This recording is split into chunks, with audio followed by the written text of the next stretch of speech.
E agora a gente volta a falar sobre a denúncia de importunação sexual contra o deputado Fernando Cury. No começo da tarde, a presidente da Comissão de Ética da Assembleia Legislativa de São Paulo, Maria Lúcia Amari, disse o seguinte, vamos ver. Por unanimidade, foi aprovada na reunião de hoje do Conselho de Ética a admissibilidade da representação da deputada Isa Pena contra o deputado Fernando Cury. O deputado Emídio de Souza foi nomeado relator desse processo. Informação importante, portanto. Vamos conversar então agora sobre os próximos passos desse caso ao vivo com ela, a presidente da Comissão de Ética da Assembleia Legislativa de São Paulo, Maria Lúcia Amari, está com a gente do PSDB. Boa tarde, obrigada pela participação da senhora.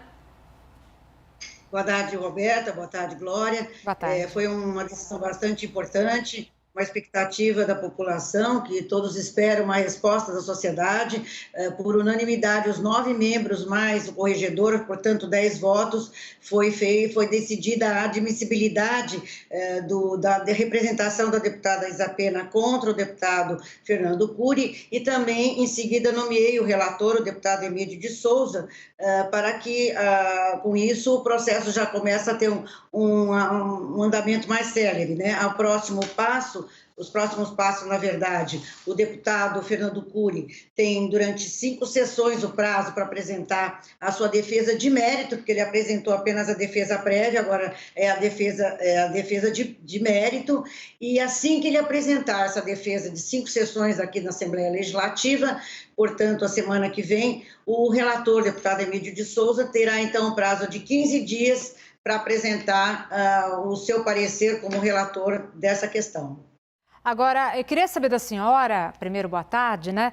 A aceitação dessa denúncia por unanimidade, agora pelo Conselho de Ética, isso é um sinal de que há uma tendência de que Fernando Cury possa vir a ser condenado de alguma forma?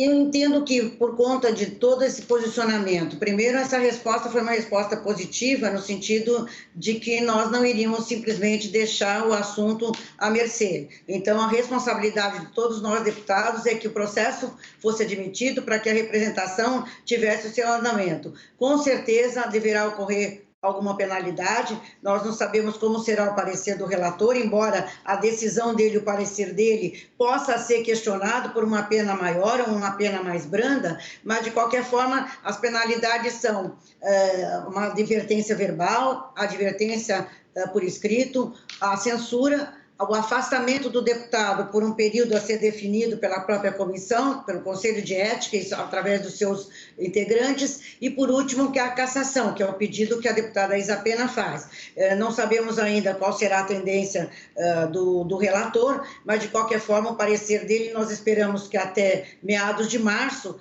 com todos esses prazos correndo dentro da normalidade, eu sempre digo que nós não podemos fazer com que a celeridade comprometa a legalidade, tanto que eu fiz questão de hoje colocar em votação a suspeição levantada contra o deputado Alex Madureira, porque ele estava no local no dia em que ocorreram os fatos, e também a suspeição da deputada Érica Malunguinho, exatamente porque ela teria se manifestado publicamente sobre o seu ponto de vista.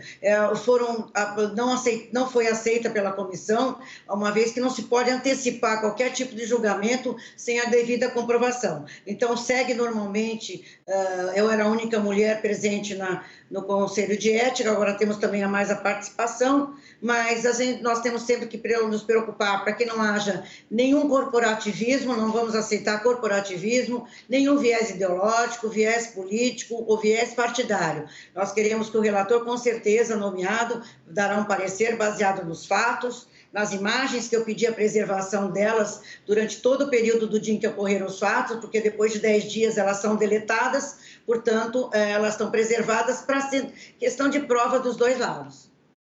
Nosso Yuri Pita está com a gente também nessa entrevista, tem perguntas para a senhora, porque inclusive conversou agora há pouco com a deputada Isa Pena. Fala, Yuri.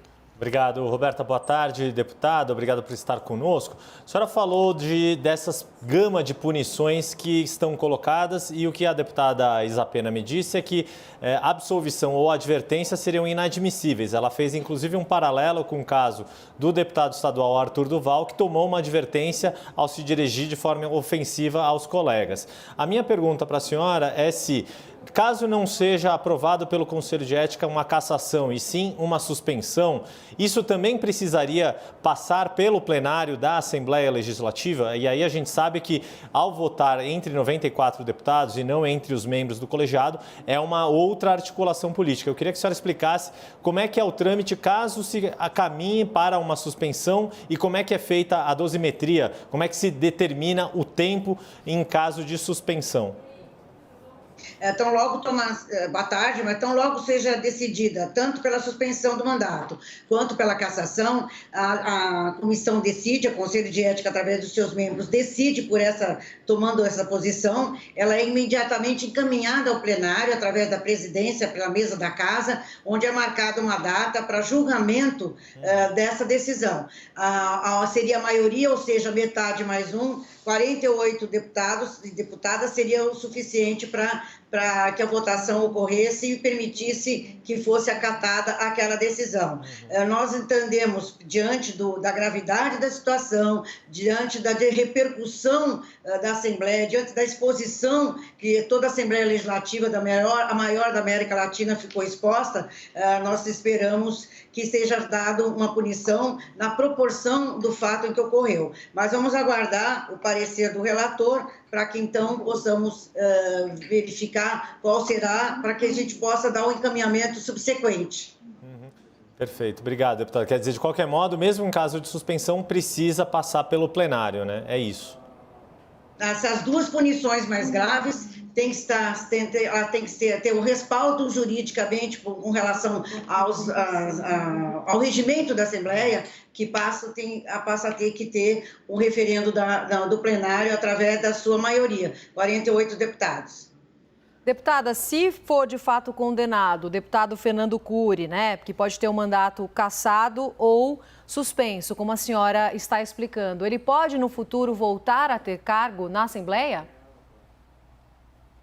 Dependendo da decisão que for acontecer, porque existem processos que estão correndo em paralelo, né? Houve uma denúncia no Ministério Público, tem ação penal correndo também, reivindicada pela deputada Isa Pena. Então, dependendo das decisões judiciais e penais, tanto no aspecto civil quanto no aspecto penal, pode afetar futuramente os direitos políticos do deputado, mas aí vai depender de uma decisão judicial futura, e esses processos, normalmente, eles devem ter uma certa lentidão, eles vão ultrapassam, às vezes, o limite do tempo de duração do mandato. Deputada, só lembrando... A cassação seria para os efeitos apenas deste mandato. Tá ótimo. Só lembrando que o deputado Fernando Cury ainda enfrenta outros 2 procedimentos, né? Tem 2 frentes aí, a representação junto ao Ministério Público, que pode levar a uma ação criminal, e também o processo interno dentro do partido, do Cidadania, que poderia expulsá-lo também ali da legenda, não é isso?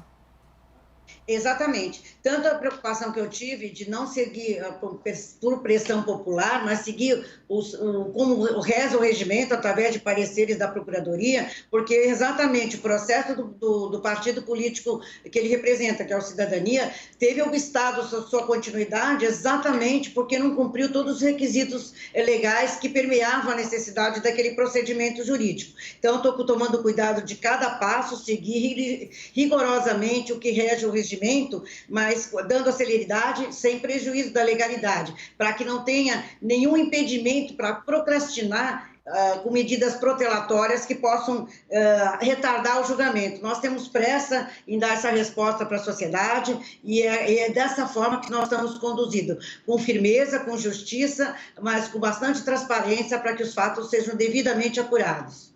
E sobre essa resposta para a sociedade que a senhora citou, como é que está o clima na Assembleia com toda essa discussão, com essas imagens que, enfim, viralizaram e são repetidas a todo momento, não só aqui em São Paulo, mas em todas as regiões do Brasil? Causou muito constrangimento, né? Essas imagens, por conta da força da internet, a imagem foi até para outros países do mundo.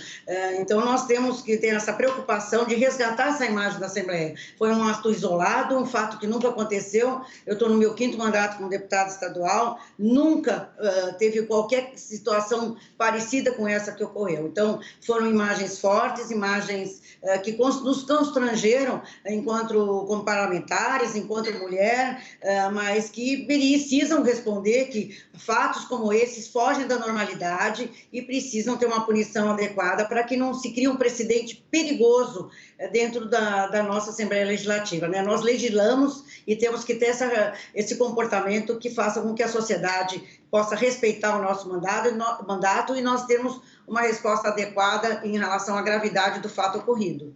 Havia um receio, inclusive, de que, como esse fato ocorreu pouco antes do recesso, né, de que essa pausa do recesso esfriasse, vamos dizer assim, essa situação e que aí esse processo não voltasse com tanta força. Mas pelo que a gente está vendo agora, 10-0, né, é realmente ali um resultado um tanto quanto grandioso.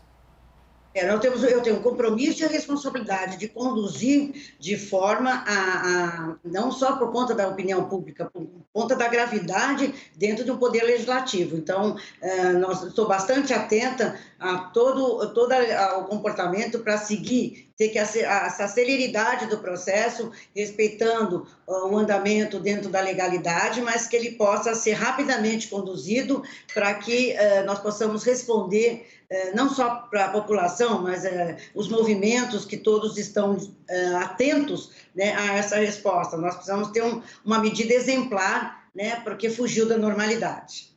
Deputada, quanto tempo pode levar todo o processo até um possível afastamento? Nós esperamos que dentro da comissão que eu presido, até o final de março, essa resposta esteja sendo dada.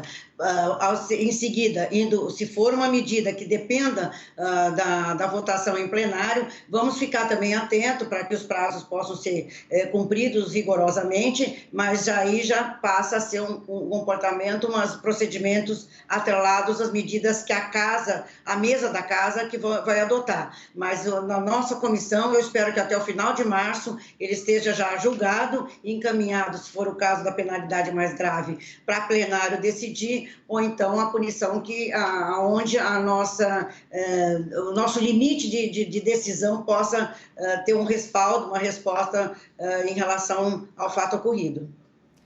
Obrigada, deputada Maria Lúcia Amari, que está aqui com a gente, falando sobre esse processo, né, de importunação sexual. Ela que é presidente da Comissão de Ética da Assembleia Legislativa do Estado de São Paulo. A gente agradece sua participação aqui no CNN 360. Uma boa tarde para a senhora. Boa tarde, obrigada. Obrigada, deputada. Bom trabalho.